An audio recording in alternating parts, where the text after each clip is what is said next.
4 പതിറ്റാണ്ടായി വടക്കാഞ്ചേരിയുടെ കന്നഡ വ്യാപാര രംഗത്ത് വിശ്വസ്ത സേവന പാരമ്പര്യമുള്ള ജോൺസൺ കന്നഡ വ്യാപാരം ഇപ്പോൾ ആധുനിക രീതിയിൽ നവീകരിച്ച ഷോറൂമിൽ തിങ്കൾ വെള്ളി ദിവസങ്ങളിൽ രാവിലെ 10 മണി മുതൽ ഉച്ചയ്ക്ക് 1 മണി വരെ കണ്ണ് ഡോക്ടറുടെ പരിശോധന, ഡ്രൈവിംഗ് ലൈസൻസിനായുള്ള സർട്ടിഫിക്കറ്റുകൾ, വിദ്യാർത്ഥികൾക്ക് ആവശ്യമായ ആന്റി ഗ്ലെയർ ബ്ലൂ കട്ട് ലെൻസുകൾ കുറഞ്ഞ വിലയിൽ, ദിവസവും രാവിലെ 9 മണി മുതൽ രാത്രി 8 മണി വരെ ക്വാളിഫൈഡ് ഒപ്റ്റോമെട്രിസ്റ്റിന്റെ സേവനം, എല്ലാവിധ ബ്രാൻഡഡ് ഫ്രെയിമുകൾ, ലെൻസുകൾ എന്നിവ കുറഞ്ഞ നിരക്കിൽ.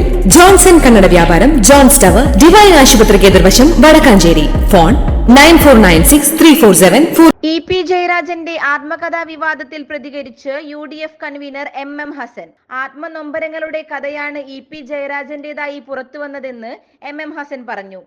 കുറെ കാലമായി ജയരാജൻ ഒരു മുറിവേറ്റ സിംഹത്തെ പോലെയാണ് കഴിയുന്നത്. അദ്ദേഹത്തിന് അർഹതപ്പെട്ട പാർട്ടി സെക്രട്ടറി സ്ഥാനം നിഷേധിച്ചുവെന്നും ഇങ്ങനെ ഒരുപാട് സംഭവങ്ങൾ അദ്ദേഹത്തിന്റെ മനസ്സിലുണ്ടെന്നും MM ഹസൻ ചൂണ്ടിക്കാട്ടി. ജനങ്ങളുടെ പ്രതീക്ഷയ്ക്കൊത്തുള്ള ഭരണം വന്നില്ല എന്നുള്ളത് നിരന്തരം പറഞ്ഞതാണ്.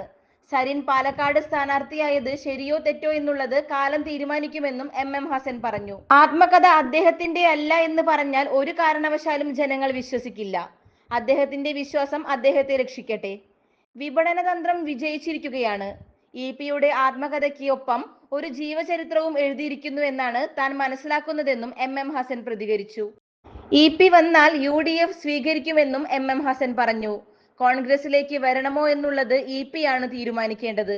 EP-യുടെ ആത്മകഥ ആത്മനൊമ്പരങ്ങളുടെ കഥയാണെന്നും MM ഹസൻ കൂട്ടിച്ചേർത്തു. News desk anytime news. കൂടുതൽ വാർത്തകൾക്ക് ഞങ്ങളുടെ ചാനൽ സബ്സ്ക്രൈബ് ചെയ്യുക. ഫേസ്ബുക്ക് ഫോളോ അപ്പ് ചെയ്യുക. വാർത്തകൾ വേഗത്തിലറിയാൻ എനിടൈം ന്യൂസ്.